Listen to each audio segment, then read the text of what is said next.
Hello everyone, কেমন আছো সবাই? আশা করি ভালো আছো। আমিও খুব ভালো আছি। শুভ বিকাল সবাইকে জানাই। তো আমাদের বাড়ি যাওয়ার পথে তোমাদের তো আগে দেখিয়েছিলাম, এবার আমার মেন যেখানে আমি যেয়ে নামবো আমার গন্তব্যস্থলে, সেখানেই আমাদের বাড়ি। এটা হলো রাঙাবেলিয়া থেকে ছোট মোল্লাখালি যাওয়ার বোর্ডে। তো নদী তো তখন পুরো একদম ভরে আছে, আর সাইডগুলো দেখো কত সুন্দর সবুজ, আর এতটা মজা লাগে। তারপরে তো আমরা আমার গন্তব্যস্থলে পৌঁছে গেলাম। এখানে এবার আমরা সবাই কি সুন্দরভাবে নামবো। এই যে এইটা হলো আমাদের ঘাট, আমরা ঘাটে পৌঁছে গেছি। তো এতটা রোদ ছিল, আমি ছাতা তো মুড়ি দিয়েই রয়েছিলাম। তারপরে তো আমরা এরকম এভাবেই বোটটা এগিয়ে যাবে ধীরে ধীরে। তারপরে আস্তে স্লো করে দেয়, এখানে স্লো করার পরে তারপরে যাওয়ার পরে এভাবে প্রথমে যে মেন থাকে সে নেমে দড়িটা বাঁধবে যাতে নৌকাটা ভেসে না চলে যায়। তারপরে এভাবে এক এক করে সবাই নামবে। আমিও নেমে পড়লাম। তারপরে এই যে আমার গন্তব্যস্থলে পৌঁছে গেলাম। এখান থেকে আর কিছুটা গেলেই আমার বাড়ি। তারপর দেখো সবাই কত সুন্দর আসছে, আমি একটু আমার দিকে দেখালাম পিছনে সবাই কীভাবে আসছে।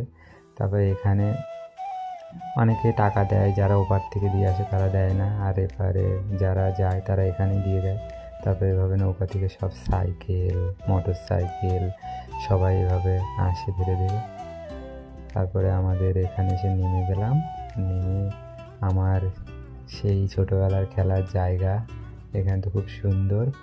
আর দেখো পুকুরটা এত কচুরিপানায় ভরে আছে, পরিষ্কার অবশ্যই করে, আর রাস্তার অবস্থা তো খুবই খারাপ। আমাদের ও পারটা কিন্তু খুব সুন্দর, এ পারটাই এত কেন খারাপ আমি নিজেই জানি না। কী অবস্থা, পুকুরগুলো ভরে কচুরিপানায়। সব ঠিক হয়ে যাবে। দুই সাইড দিয়ে কত সুন্দর পরিষ্কার রাস্তা, এপাশে পুকুর লোকের, আর এপাশে খালে এত পরিমাণে মাছ, এই খালে যে কত মাছ ধরেছি কোনো ঠিক নেই। তারপরে আমাদের বাড়ি চলে এসেছি, হাঁটতে হাঁটতে চলে এলাম আমাদের বাড়ির কাছে। এইটা হলো আমাদের মাঠ, আমার কাকারা ধান লাগিয়েছে। এটা হলো আমাদের বাড়ি। আমরা এখানে আগে ছিলাম ছোটোবেলা থেকে, এখানেই। আমি বাড়ি চলে এসেছি, আমার বোনুরা কিন্তু ঠিক পেয়ে গেছে মনে হয়।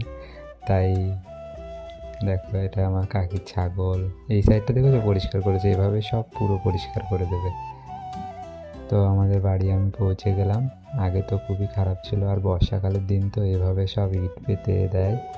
এটা এখানে যে কত আনন্দ, কত মজা করছি সবাই মিলে, আমরা এখানেই থাকতাম। এখন আমরা অন্য কোথাও থাকি। দেখো আমাদের বাড়ির ওপরে কচু শাক,